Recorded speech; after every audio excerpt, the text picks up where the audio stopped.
Starting January 1st, 2024, we'll be reading from Genesis to Revelation. To join us on the journey, claim your free reading plan down below. Now, here's your daily dose of Bible. Daniel 9:21. While I was speaking in prayer, the man Gabriel, whom I had seen in the vision at the first, came to me in swift flight at the time of the evening sacrifice. He made me understand, speaking with me and saying, "O Daniel, I have now come out to give you insight and understanding. At the beginning of your pleas for mercy, a word went out, and I have come to tell it to you, for you are greatly loved. Therefore, consider the word and understand the vision.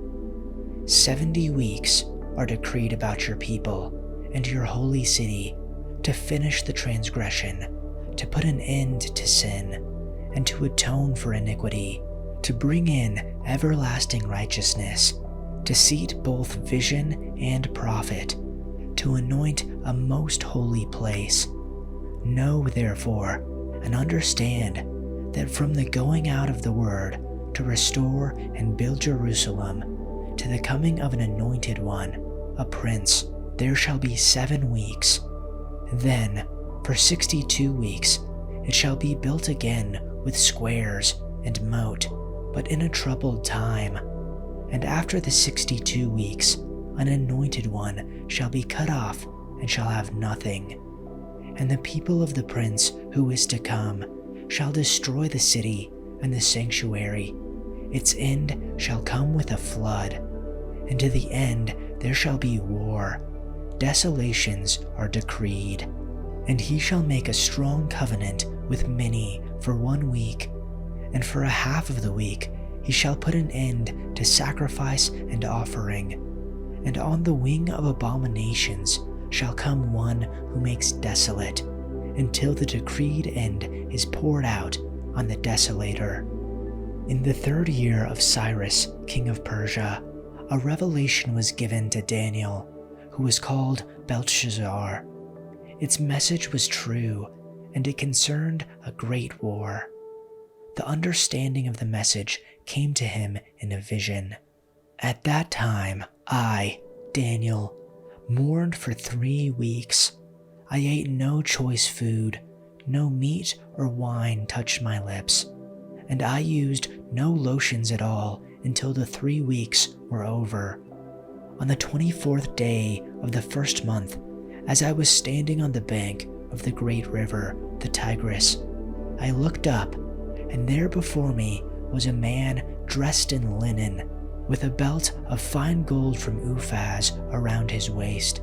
His body was like topaz, his face like lightning, his eyes like flaming torches, his arms and legs like the gleam of burnished bronze, and his voice like the sound of a multitude. I, Daniel, was the only one who saw the vision. Those who were with me did not see it, but such terror overwhelmed them that they fled and hid themselves. So I was left alone, gazing at this great vision. I had no strength left. My face turned deathly pale, and I was helpless. Then I heard him speaking, and as I listened to him, I fell into a deep sleep, my face to the ground. Then behold, a hand touched me and shook me on the hands and knees. And he said to me, "Daniel, you who are treasured, understand the words that I am about to tell you, and stand at your place, for I have now been sent to you." And when he had spoken this word to me, I stood up, trembling. Then he said to me, "Do not be afraid, Daniel, for from the first day that you set your heart on understanding this, and on humbling yourself before God, your words were heard, and I have come in response to your words. But the prince of the kingdom of Persia was standing in my way for 21 days. Then behold, Michael, one of the chief princes, came to help me, for I had been left there with the kings of Persia.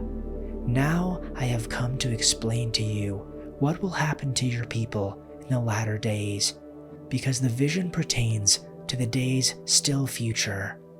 When he had spoken to me according to these words, I turned my face toward the ground and became speechless.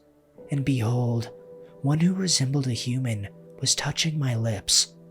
Then I opened my mouth and spoke, and said to him who was standing before me, "My Lord, due to the vision, anguish has come upon me, and I have retained no strength. For how can such a servant of my Lord talk with such as my Lord? As for me, there remains just now no strength in me, nor has any breath been left in me." Then this one with human appearance touched me again and strengthened me. And he said, "You who are treasured, do not be afraid. Peace be to you. Take courage and be courageous." Now, as soon as he spoke to me, I felt strengthened and said, "May my Lord speak, for you have strengthened me." Then he said, "Do you understand why I came to you? But I shall now return to fight against the prince of Persia, so I am leaving, and behold, the prince of Greece is about to come. However, I will tell you what is recorded in the writing of truth. Yet there is no one who stands firmly with me against these forces, except Michael, your prince." Chapter 11. I have been standing beside Michael to support and strengthen him since the first year of the reign of Darius the Mede. Now then, I will reveal the truth to you. 3 more Persian kings will reign, to be succeeded by a 4th, far richer than the others. He will use his wealth to stir up everyone to fight against the kingdom of Greece. Then a mighty king will rise to power, who will rule with great authority and accomplish everything he sets out to do.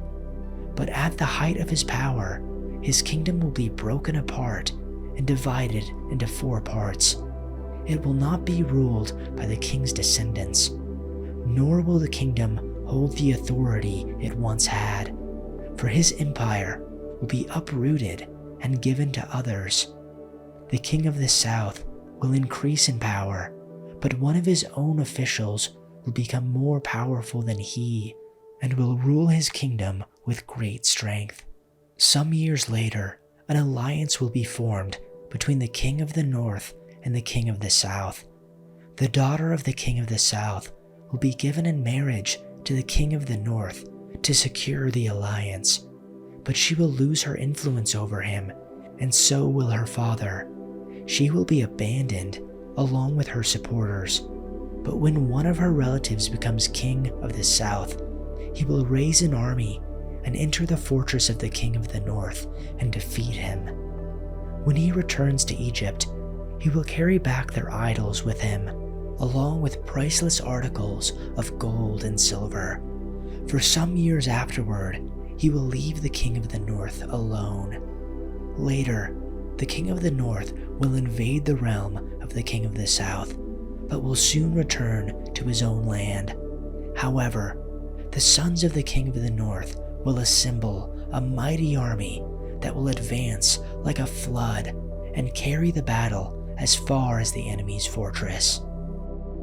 Check the pinned comment below for a link to all the resources you need for your daily Bible reading.